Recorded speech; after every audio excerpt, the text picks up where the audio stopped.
Mark. Hey, Joe. How's it going? It's going pretty good. So we're here to talk about a piece of art. You chose last time, and it was a great choice. It was Star Wars. We had a great talk about Star Wars and everything related to Star Wars, and I thought we could talk for days, and probably we could, but nobody would listen for days. So I chose the subject today.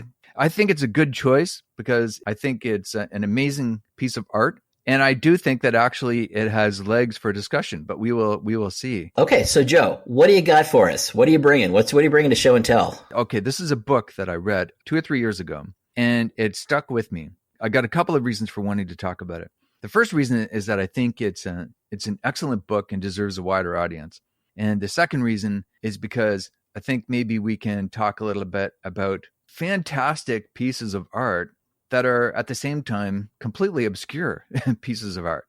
You know, because at one time Star Trek was completely obscure. Like I remember, I'm old enough that I can remember when Star Trek was just my thing and nobody else knew about it. It was just a special thing between me and Star Trek. And then to my horror, it became everybody's thing. Yeah, I mean, last night I watched a documentary about Kurt Vonnegut, which is excellent.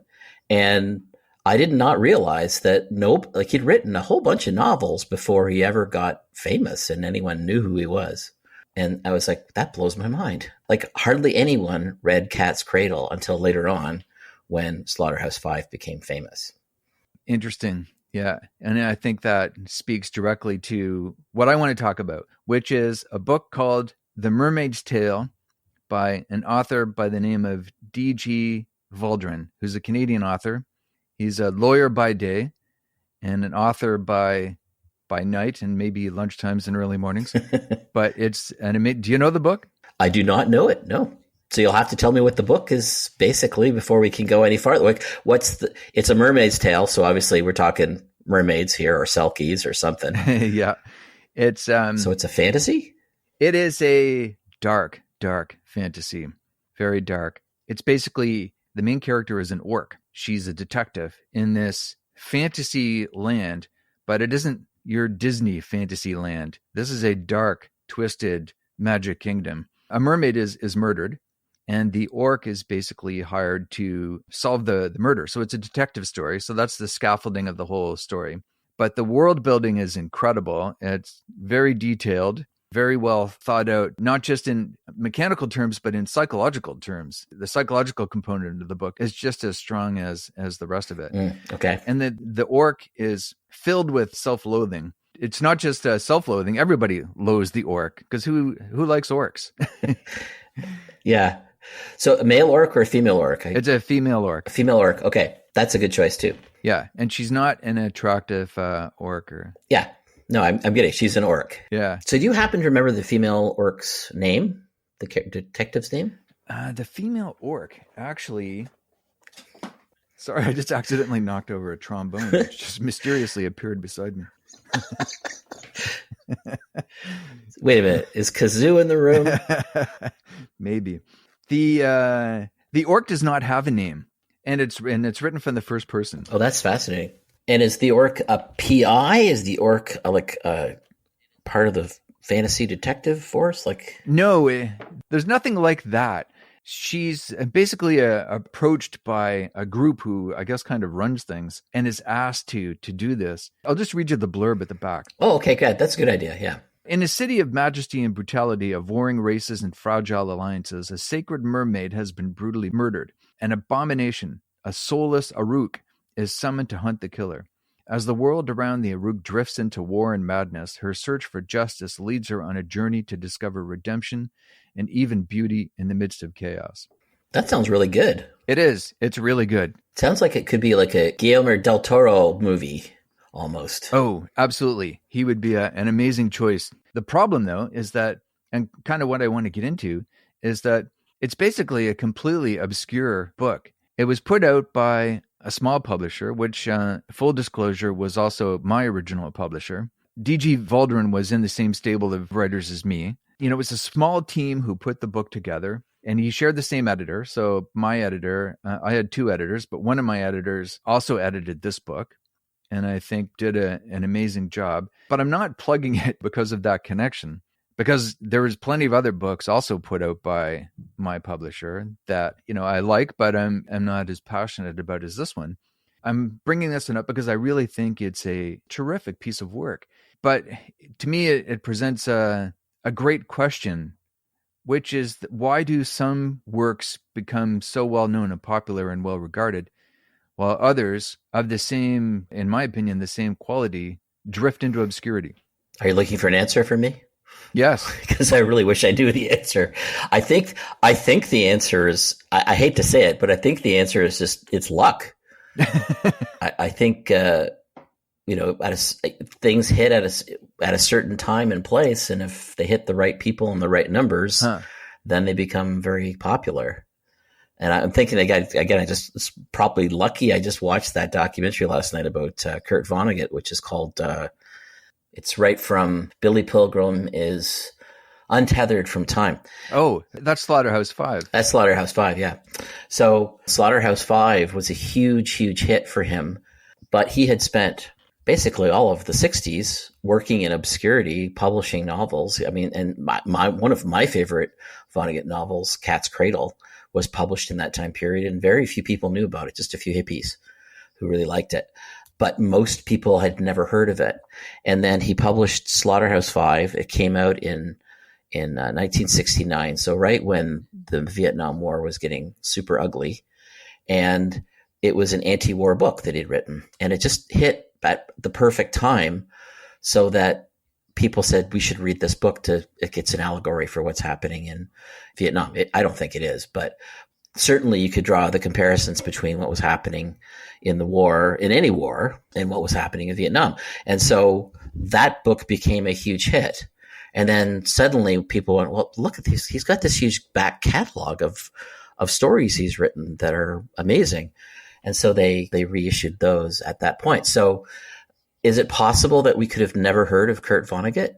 I think the answer is yes. I think if he hadn't released that book at that time, and that's a book that he started writing, in the 40s. He started writing that book in many drafts, and I don't want to spoil the documentary for people because it's really worth checking out. But there's, a point where he's like, he's tried it from Billy Pilgrim's perspective. He's got other names for the characters, and he's told it from the first person. He's told it from the third person. At one point, he tried to make a play to try and deal with the issues that he experienced. And if the listeners don't know, Kurt Vonnegut was captured in the Battle of the Bulge, and as a POW was sent to Dresden and worked in Dresden as a POW. And then the Allies firebombed the city. So Kurt Vonnegut experienced the firebombing of Dresden. So one of the most horrific episodes of the Second World War. And so, of course, that had an impact on him. And probably one of the reasons he's such a great writer is that he's got sort of this darkness that he had to deal with through most of his life. And of course, he chose humor. That was his solution on how to deal with it. So that book, if he had been able to write that book faster, again, it probably would have been an unknown book because it wouldn't have hit the public at the moment when it did. Right. So I do think a lot of it just happens to be luck. Like if it does something hit at the time when it's going to have a really wide impact. So a book like the one you're describing, I don't know. It sounds good, but is it? I don't know. I mean, it's probably just as good as. Is it timely? Is it timely? Yeah. So it's not just timeliness, but I think timeliness is part of it. Like, does it strike a chord that really matters to people at that moment when they pick up the book and read it? I think that's part of it. Well, what do you got? Well, as usual, you have made me want to go in 17 different directions. All right. So first of all, the parallel between Vonnegut, I think, and this author, I think there are some parallels. Now, I don't know D.G. Valdron personally in the sense that I've never actually met him in the real world. We are virtual acquaintances. We have interacted online. So I know a little bit about him. And I don't want to say too much because it's not Valdron himself that I want to talk about. It's his book that I want to champion. But I think I'm comfortable enough in saying that although he does not have, he never fought in the war like Kurt Vonnegut or anything, he shares some of the same darkness, I think. This is a man who, for whatever reason, understands that this is a world that consists of great evil and potentially great goodness, which is something that I believe that there is those extremes and that I try to capture in my work, but that I don't believe that I captured anywhere near as well as he did in this book. So there's that. And the other thing that you had mentioned about timing and luck. At my day job, which I'm not supposed to mention much in my extracurricular activities, but it's a media organization, I'll say. When I was involved in the creation of art and entertainment for that organization, it was always considered to be stronger if you were relating it to something that was actually happening in the world. I didn't necessarily agree with that at the time. I thought that art could stand on its own merits, because obviously you can write something like Slaughterhouse-Five, which relates to the Vietnam War, but then 30 years later, it's still a great book. And now it relates to another war. I mean, it's got a timelessness to it a little bit because of of the way he wrote it. Yeah, the war, because there's a war in the Mermaid's Tale. That's part of the backdrop. And I think about the current situation in Ukraine and the issue with Russia, and the Russian soldiers in Ukraine have been referred to as orcs. Probably easier for us on this side of the conflict to cast them in that mold. So they are orcs, and now the main character in the Mermaid's Tale is an orc, reviled by everyone, including the orc herself, and has to go and kind of champion the mermaid who died and the rest of the mermaids who are mourning her. And there's vampires as well and all sorts of other, but he does such a twist on each of these characters. It's such a fresh take on all of that. And nobody knows about this book, and they need to. I know, it's a shame. It happens. I mean, dare I say it's happened to maybe two of the people talking today, that not many people know about our books, and they probably should. And I think for the reader, I think it's a great time to be a reader because of that. There's so many great things out there right now, but it's finding them. How do you find them, right? Like, how do you find new things that are great like this? For me, I think what's cool about it is that it's something that moved you. And so what specifically about the book moved you, do you think? Apart from sort of like the intellectual activity of like, why isn't this more popular? Which I get all the time when I read stuff or watch things that I don't understand why this wasn't a bigger hit. But why that story? What about the Aruk's journey appealed to you so much? It was the self-loathing on the part of the orc, and her trying to go about her life and go about her work and dealing with that at the same time. I think it spoke to something in the human condition. I don't think I have more than the usual amount of self-loathing, but I can relate to the idea. Every now and then, we'll do something, reprehensible or something and feel bad about ourselves, some fleeting self-loathing. But this orc hates herself all the time. And she hates herself because society has told her to hate herself. I think that doesn't just speak to individuals out there. It speaks to whole swaths of society, that the larger society has decided we will revile you for whatever reason. And especially in the world that we live in now, which everybody talks about how increasingly polarized it is. And there are factions out there who make no secret about how much they revile other factions. And to me, that just is the antithesis of how I think and how I want the world to be. Mm-hmm. So Valdron captures that, I think, very well in this book. And it's a part of the energy, the electricity that drives it forward. Yeah, when was this book put out? Because I think that might be important too for listeners to know. Yeah, it was put out relatively recently. I have it here, and I'm just going to look it up. Like in the last 10 years or so? Oh, yeah, 2016. Oh, yeah, yeah. So I think that theme is very I think you're totally right. That theme is very relevant these days. And I, too, am very worried about this othering that people want to do. There's a human nature side of it that unfortunately exists. But I think the vast majority of us share more experiences than we don't share experiences. We're all humans. Yes. We're all going to die.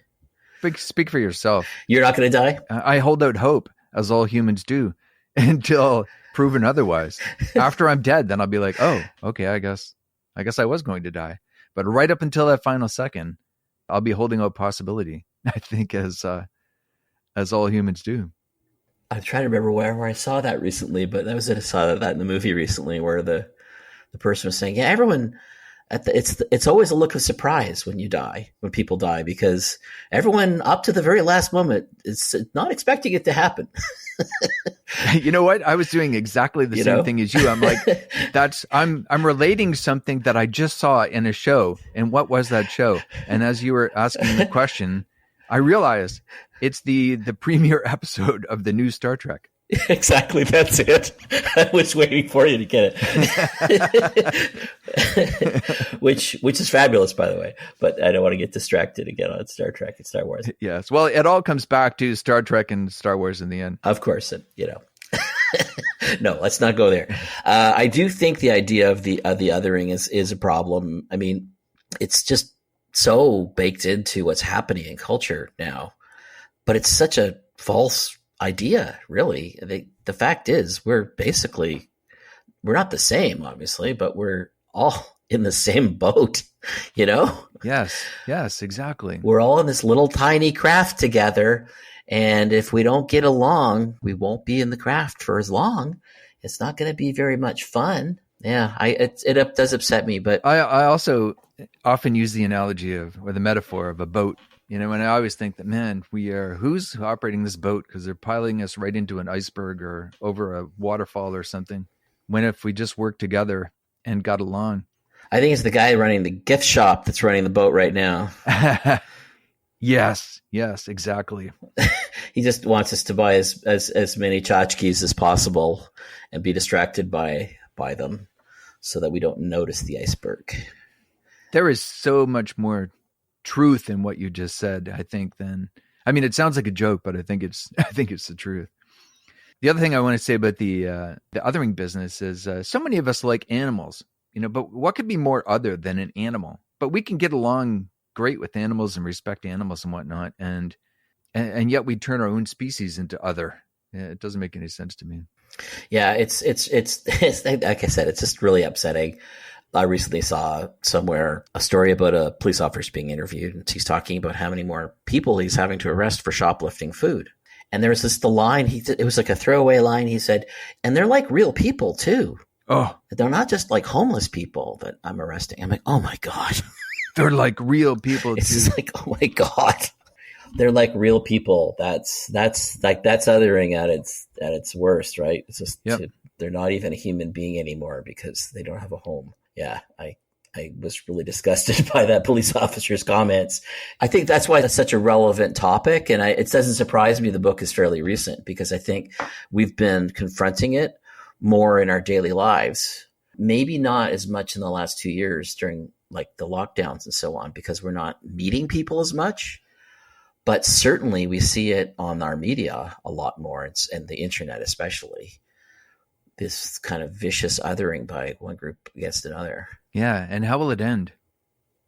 Well, it ends one of two ways, right? Either we get over it and we start to, I hate to bring Star Trek back into it, do the Star Trek thing and actually work together, which is really what that is about, is how important it is for us to recognize that we're all in the same boat and we need to work together. Or we don't. And you have conflicts and civil war. And if we can't work together, we're certainly going to destroy the ecosystem of our planet. We might not destroy all life just with global warming, but certainly we have the ability to do that. If we have a nuclear war, that would happen. So if you don't get past that othering, then yeah, the consequences could be pretty dire. Absolutely. It's not very funny. But I do think it's a possibility.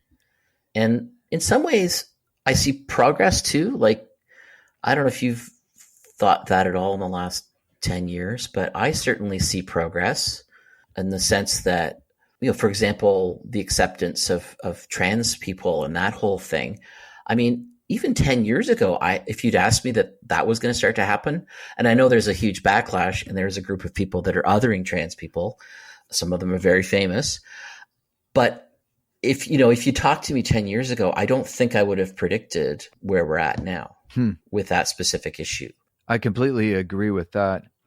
That is shocking and surprising in a good way. And here in Canada, to use another example, would be the Truth and Reconciliation Commission, and how there is now. I don't see it in everyone, but I certainly see it in a lot of my colleagues, a real acceptance of those ideals, and like not just an acceptance of them, an idea that we're going to have to work towards those ideals. And again, if you talk to me even 10 years ago, I don't think I would have said, yeah, that's going to happen. So I do see progress, but it's 2 steps forward, 1 step back. Do you think that there's a connection actually? Because we are seeing acceptance in those areas and there seems to be an increased momentum that maybe some of the anger that we're seeing is a response to that. It's a natural reaction. Like maybe this is all unfolding naturally. I think there's something to that. Do you listen to Malcolm Gladwell at all?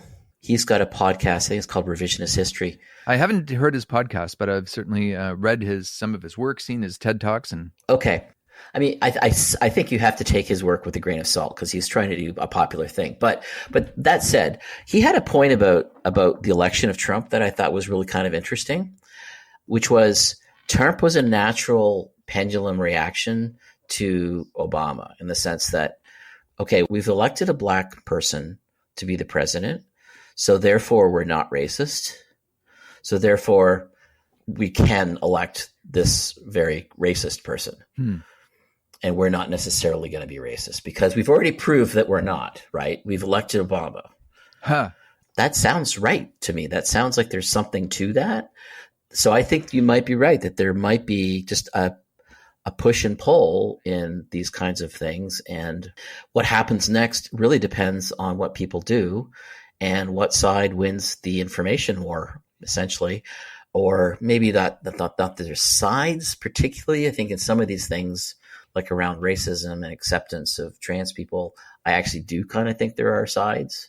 And I think there's a compassionate side, and I think there's a side that's not compassionate. So I do think that there is a bit of tug of war going on. And that's maybe why we are so much more aware of it right now. What do you think? Well, yeah, because I want to take it back to the Mermaid's Tale, because I think he explores a lot of this tension in that book. In 2006, obviously he was writing it before 2016, so he wasn't seeing the same necessarily. Had Valdron still been writing this book after Trump was in, it would have been an even darker book. Possibly, yeah. Exploring this kind of stuff. I should mention as well, actually, because I owe it to anybody who potentially picks up the book. They need to know that it is a very violent book in places. Our first episode, we talked a little bit about Thomas Covenant, an incident that happens a third of the way through the first book that was tough for some readers to get past. There's a similar incident in this book, which actually is even far more intense, but it's not at all gratuitous. It completely speaks to the character and the milieu, and it's a part of the book's DNA. There's no getting around it, but people need to know that it's in there. I think that's wise to let people know that before they encounter it just cold. Yeah. At the same time, though, I don't want to put people off the book. I want to put people onto the book. No, of course not. No, so. No, it's. I think I think we're probably both hopeful that we'll have listeners who are like us in terms of being fairly omnivorous and being able to take these kinds of things in the way that they're intended. Yes, I think so. And that there should be no books that are banned. I do love the idea that there's all these book bannings happening and that's just making them fly off the shelves. There's something wonderful about that. Oh, yeah. Yeah. The irony. Yeah, that's great. Now, do you like in the books that you read, so all the stuff that you were just talking about, the increased acceptance of things that were not societal norms in the past, and then the reaction to it, and that kind of real world stuff, do you like that in your entertainment and fiction? I think you used the word that is the important word when you're describing The Mermaid's Tale. it has to be organic. I don't like it when it feels like the author is preaching at me and trying to make a quote, a point. But if it comes naturally out of the story, then yeah, I do actually like one of my favorite Ursula K. Le Guin books is The Left Hand of Darkness. And it deals with the idea of gender pretty explicitly. And I really like that book. And like that book doesn't exist without that idea. Yes. The story itself is based on those ideas and confronting them. And I really love that book. So yeah, I like it when it's baked in and it's organic. I don't like it when it feels like it's layered on top. I don't want to point anything out specific, but I do sort of see that a lot now. I see it happening a lot. I was like, that doesn't feel like that's part of it. Feels like they've got, well, we need to have this representation. And I understand that's important. Maybe in fictional enterprises, it's not always the best choice. It's not organic. Well, I'm glad you mentioned that because that's actually something that also needs to be said about this book, The Mermaid's Tale, is that there's an authenticity to it. You can't manufacture that kind of authenticity. This came from someplace real, and it informed every page, paragraph, sentence, and word in the whole book. Mm-hmm. There's nothing grafted onto it. And you're absolutely right, because you do see that in some popular entertainment. Probably both of us, maybe when we've been writing, have thought, I got to put something deep and meaningful in this writing. But if it doesn't come from someplace real and organic, it probably isn't going to work. Yeah, that's been my experience as a writer. I find if I try to make a point that I think is important, and I try to put it in there and it's not coming out of the story, then it has to go. So luckily I cut them, and my editor is really good. And he says, no, it's not, that's preachy. You can't put that in there. And that's great because first of all, your first duty as a writer is to be entertaining. Really is. I'm totally with Vonnegut on that one. That's a good question, actually. Is it? So where does it come down between educating and entertain, or provoke a catharsis or uplift, and does there have to be a first one? Well, that's still entertaining.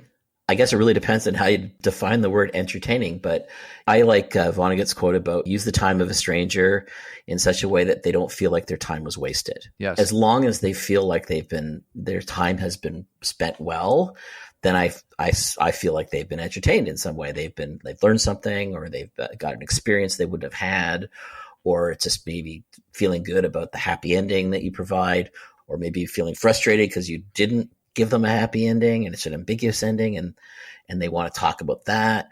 That's all a form of entertainment in my mind. So all of those things are possible, but I do think that you don't want to read something and feel like you're just being preached at, or someone's just in their own thing and they're not thinking about the audience at all. I mean, I don't think you should write specifically just for the audience. You have to also please yourself, but at the same time, if you're only pleasing yourself and you don't care about the audience, then is there any point to writing? Yeah.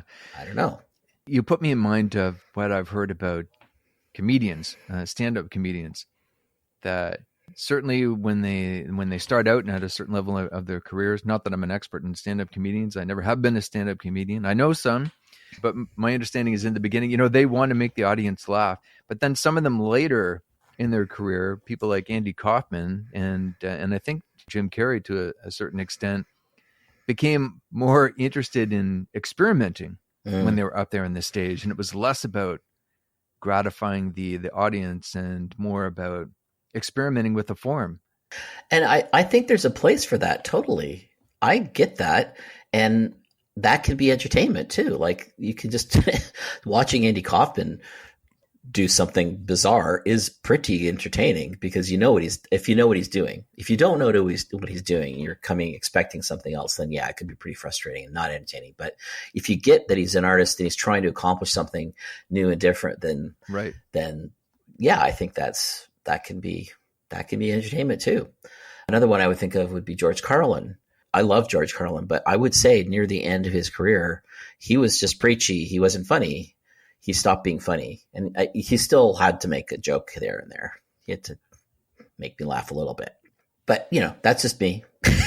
Well, I can reassure you that I don't think there's anything preachy about The Mermaid's Tale. It's just laying it out, this character trying to survive in a horrific world. And there's no advice really, I don't think, about how to survive in that horrific world. It's just surviving and trying to solve this mystery. I got to say, I really like the idea of a character dealing with self-loathing, because I've written on that topic, and it's one that's really current. We have a lot of people trying to conform to some kind of ideal that is totally unrealistic. And I think that is a very current topic too. So it sounds like a good book for people to be reading. Yes. I should also know there's one curiosity in the book that I'd like to ask him about someday, and that is there are no chapters in the book. It's not broken into chapters. He just dispenses with that. Oh, that's like the first book. The first books didn't have chapters. Robinson Crusoe originally did not have chapters. I did not know that. There's natural breaks because I think it was an epistolatory novel, but that was added later. Yeah, the idea of a chapter. So there's a logic to that. Right. So there was my pick, The Mermaid's Tale. The Mermaid's Tale by D.G. Valdron, Canadian author. Cool. Thanks, Mark. Thank you. That was interesting. It's on my list now of things to read. Good. There you go.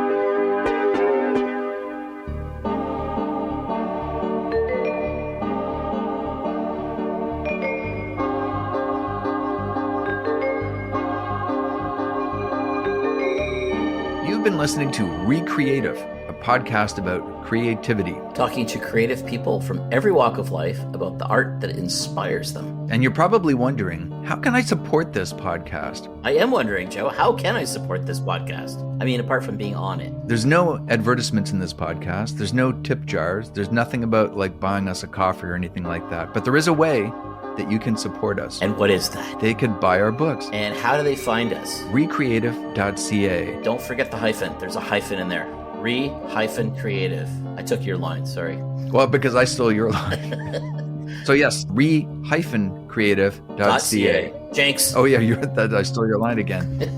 As well, if you like what you've just heard, you could consider subscribing to the podcast. And leave a comment if you like it. Thanks for listening. Spread the word.